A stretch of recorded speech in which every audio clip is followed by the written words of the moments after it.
Okay, go. Do you consent to be recorded and have us show your film in class? I consent completely. Okay. Do you consent completely to have your voice heard and seen in class of middle passages? You know what? No, that's fine. Yes, I consent. So it's really fascinating. I actually didn't know about the whole middle passages thing until we were like selecting the courses, and then it talked about how it linked to Richmond, and then I did my research and I was like, oh, okay, that sounds really cool. So I can work actually.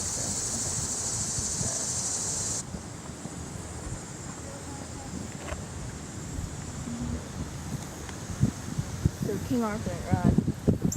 King Oliver. So they were donated, and I think this is a really good appreciation of the history. Really, really good.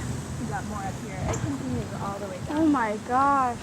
Wow. So all of these artists are artists who recorded here at Jeanette Records. Right here is the infamous Louis Armstrong. Passage reads, "The winter weather aside, Jeanette's Richmond studio was now a hotbed for Chicago jazz musicians. Many of Beiderbecke's heroes had recently recorded on the Jeanette label, including Oliver, Armstrong, the original Memphis Five, and the New Orleans Rhythm Kings." Although Jeanette Records was a competitor, they were still very small. And so to have these hot-shot Chicago musicians come here to record was a very, very large thing for Richmond and for the Jeanette Factory. Are you hunting Pokemon? And the Jeanette Records label. With the introduction in 1927 of the Electro Beam label, Fred Jeanette made more serious bid for the race record market by recording an increasing number of country blues and gospel performers in Richmond and also New York. However, Electro Beam was one of the only record labels in the late 1920s to have the words race record printed on it. So essentially, that passage demonstrates not only how accessible Jeanette Records was, but for what reasons.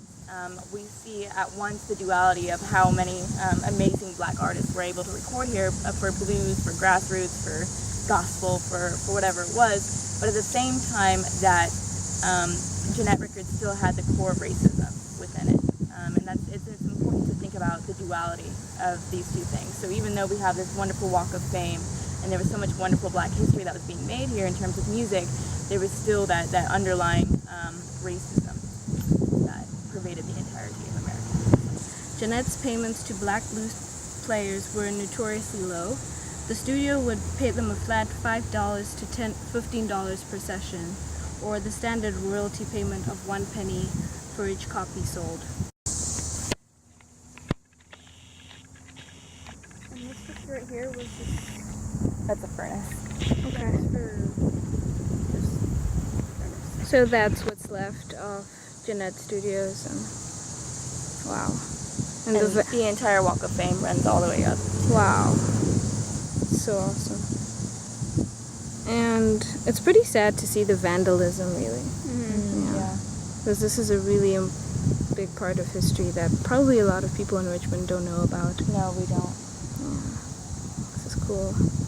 Do you solemnly swear? Do you solemnly swear that you consent to have your images and your voice portrayed in class? Yes. By us.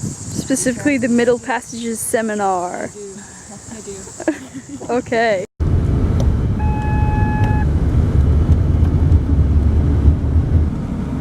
Ta-da! Yay. Good job! 99% straight, guys. Woohoo! Middle Passages have shaped and continue to shape the music in the United States that you will see. The story of some of the deepest roots in American music can be found right here in Richmond, Indiana. Artists of color that you saw put Richmond on the map through Jeanette Records. Thank you for watching this production.